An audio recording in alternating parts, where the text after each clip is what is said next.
with at least 100 passes.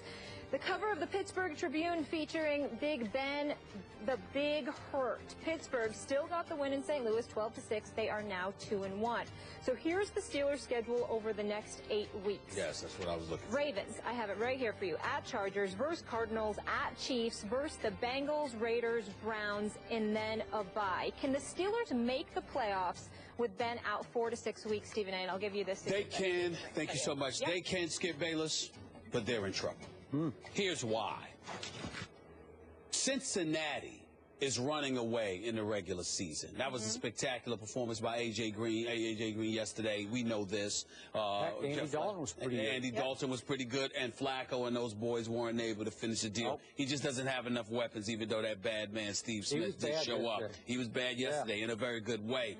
Having said all of that, when I look at the Steelers' schedule right now, I'm thinking about a Michael Vick, who had the worst QBR in the NFL last year for any quarterback that threw at least 100 passes. And I'm thinking about the Steelers' schedule.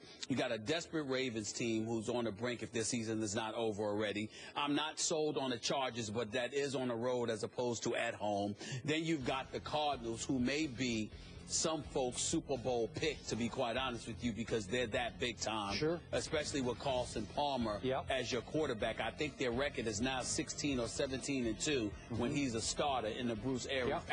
All right, so you've got that, and then you've got the Chiefs on the road.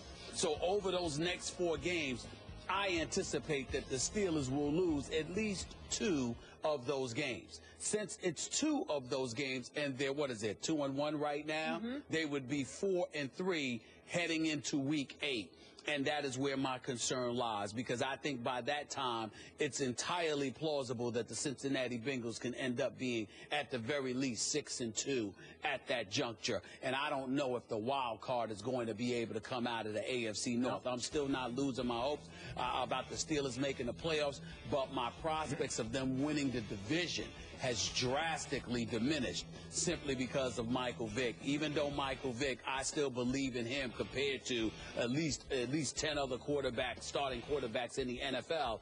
The fact of the matter is it's a huge, huge drop-off from Big Ben Roethlisberger to Michael Vick. Now, if you're the Steelers, you can get the running game going. Le'Veon Bell, D'Angelo Williams, the combo of the two. If you're an Antonio Brown, you can do some things in special teams, not just as a receiver. Also, there's a deep threat because we all know that Michael Vick has an arm. So he can make some things happen, plus he can make some things happen with his feet. That's why I'm not saying they're going to completely fall off the wagon, go 0-4, 1-3. But I just believe that you don't have Big Ben Roethlisberger there and then lose him, and suddenly you're not going to have a precipitous drop-off. That's where my mentality is right now, Skip. I still believe they will make the playoffs, but I have serious doubts as to whether or not they're going to be able to win the division crown, because I think by the time Week 8, 9, and beyond comes up, and they play the Bengals that 5th game, which is when Ben Roethlisberger conceivably could come back, even though he could be gone for that week as well. I just believe that by that time, the Cincinnati Bengals will have built too big of an edge, and that's my concern. Are you ready to crown the Bengals in the North? No, I'm not. No? I don't trust them. I don't trust them, but they are the best. They are the best team right now. They are the best team. I got to look at their schedule, too, but I'm pretty close to that because I don't think the Ravens are coming back, and I don't know if the Steelers can win. It depends on how soon. Like, say, for example, I'll tell you this. I'll crown the Bengals AFC North champions if Big Ben Roethlisberger is going to be out for more than 4 weeks. Okay. Michael Vick needs to stay healthy, too. They need a backup for him. No question. Absolutely. But of those 4 games, if all we're talking about is those 4 games, I still think the Steelers have an outside chance. Okay. Before I answer Molly's question, allow me to say that I picked the St. Louis Rams to win this game yesterday, and I was dead wrong. I bet on Foles gold. Not Fool's gold, but Foles gold. Because I bet on Nick Foles. Hold on, Elizabeth, I'm coming to join you. I know. Is this Skip Bayless admitting? Yes. Hold on, I remember him celebrating my elevated, knowledge about the game of football. And he said, now, if you could just get your picks right. Okay. And is this Skip admitting? I always admit. Wow. I always admit. I haven't had to admit any this year. I'm just touched. So really? Yeah. Okay. Okay, sure. So the point is that Foles gold was a bad pick by me, even though his QBR wasn't terrible yesterday. But the point was they had 10 chances to win that game, and they couldn't convert a 3rd down. they went 2 for 10 against the Steelers defense that I think has suddenly caught fire.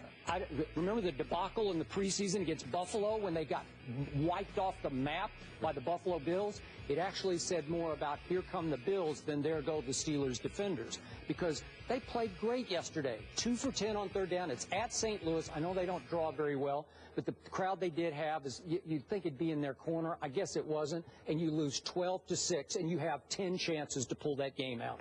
Okay, now back to the question. I am not giving up on your Steelers. You're close. I'm not close.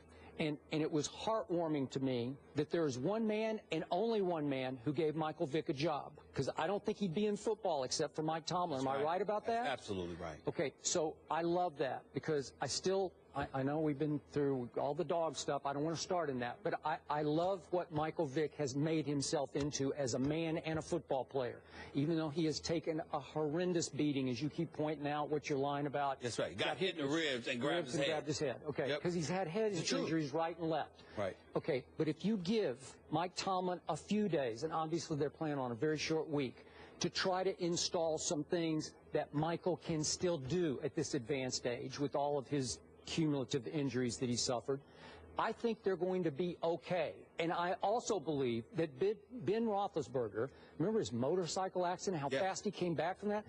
I thought he just about, God rest his, it's like he almost left us that day, because that was close to being the end for him. And he bounced right back, and I thought it was going to be debilitating for him going forward, and he's as strong as ever. Well, you don't think he can come off an MCL sprain in 4 weeks, maybe 3? You might be surprised. They're probably saying 4 to 6 just to keep everybody at bay, but you don't think he could bounce back at least in 4 weeks? I think things with the upper extremities, I have no doubt. With the lower extremities, it's a bit different, because you've got to worry. It's not so much about him just being well enough to play. It's about what you have to concern about in terms of what you expose him to. So if he's not 100%, why are you going to throw him out there in week 6, week 7? Now, if it was week 14, you're vying for a playoff spot and the season's on the line, you take your chances. But if you know you're going to need him for the stretch run, and at the worst case scenario is he'll be back for the entire second half of the season, are you going to want to risk that in order to rush him back early? That's where, to me, that's where Vick's performance over the next few games will define. All right, but when I look at their schedule, can Michael Vick beat the Baltimore Ravens on Thursday night at home? I give him a shot. I think so. I give him a shot. I believe the Steelers can win that game. Again, you got not one, but you have 2 really good running backs. And you can figure out how to get Michael in situations that can benefit him, and some other ways to get the ball to Antonio Brown. Maybe you run reverses. Maybe you run slot handoff reverses. Little things you can do. Okay? So I look at, then they go to San Diego. The Chargers are a supreme disappointment to me, because so far they've beaten only one team when Phillip Rivers completed his last 20 passes. Guess who that was? The Detroit Lions. So we're going to talk about them later. But you know what we think about the Detroit Lions, right? Okay. So can Pittsburgh go win that game at San Diego? I give them a shot. Then they have to come home, face Arizona. Probably not. At Kansas City, probably not. But still, if you look at what's going to happen in this division, and it's hard to play down the schedule because it gets complex, the Ravens ain't dead yet. If you look all the way down their schedule, and we don't have time to go game by game because it just blows your mind. We'll revisit the AFC But trust me, if you go down their schedule, you'll start saying, wait a second, they could win that one. Then they could get on a roll and win that one and that one. They're still not, schedule-wise, they're not dead yet. While Cincinnati, at 3-0, looking like the world beater that they are, they have Kansas City and Seattle at home. Are you sure they're going to win both those games? Because I'm not. They're definitely going to lose one of them. All right. Okay, they're definitely going to lose one of them. Then they go to Buffalo. You give them, I'm going Buffalo all day on that game, because Buffalo is serious business on offense and defense. Well, Tyrod Taylor has shocked me. He's been sensational. The only thing Buffalo has done wrong so far this year is they played Tom Brady at home. That's the only thing they've done wrong. Other than that, they're just wiping people up here. So, again, Can Cincinnati go up there and win? I don't think so. So they're going to start to drift back to the pack. Then they have to go to Pittsburgh after a bye week. Well, here you go. So all of a sudden this division will be up for grabs. Now, I'm with you. It might be difficult for a wild card team to come out of here. But somebody's going to come out of here, and I think that's still way up for grabs with just 3 games in the bank so far. Okay. All right. I feel you on that. I'm just concerned about Michael Vick, particularly on the road. And not only that, his durability as well. You can't rely on it. I think that Michael Vick can still make plays. I think that he can still lead this team to victory so long as he's healthy.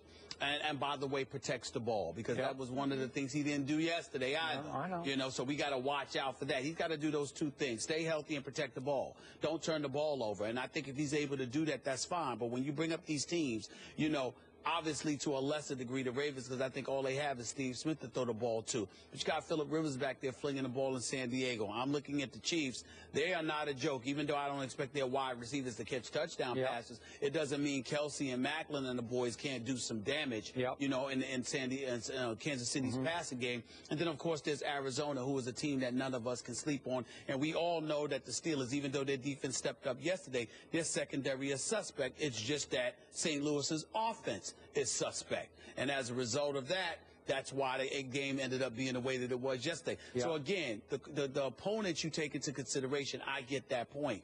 But when I look at stout defenses that have the potential to get a little quarterback, Skip, I worry about Michael Vick. I worry about Michael Vick. Short term, I don't, because I think Mike Tomlin will do everything in his power to prop him up and protect him and put him in a place that he can not only survive in, but maybe flourish a little bit. But you keep mentioning Tomlin, and you're not mentioning Todd Haley enough, who for the most part gets to run that offense. And I don't trust Haley. I think Haley's innovative. I think he can make things happen. I think he's a good offensive coordinator, but sometimes he does the inexplicable, and sometimes it's to the detriment of his team. We were both shocked when they signed Michael Vick to be elevated above a Landry Jones, who's a very poor man's Ben Roethlisberger, you know, the big kid, big strapping kid in the pocket. And we're saying, well, wait a second, how's Michael Vick going to run Ben's offense? Well, he can't. So now you're going to have to junk it. You're going to have to do night and day from Ben and hope you can survive, I think, for 4 weeks. Good luck with it. You know? We're going to dive more into the AFC North a little later in the show. Eric Allen will join us for that. We'll also revisit the NFC East as well. So the Steelers, unfortunately, losing Big Ben, but are they done? That's the question of the day. Let us know if you think they'll make the playoffs by going to Twitter and replying yes or no to the hashtag losing Big Ben.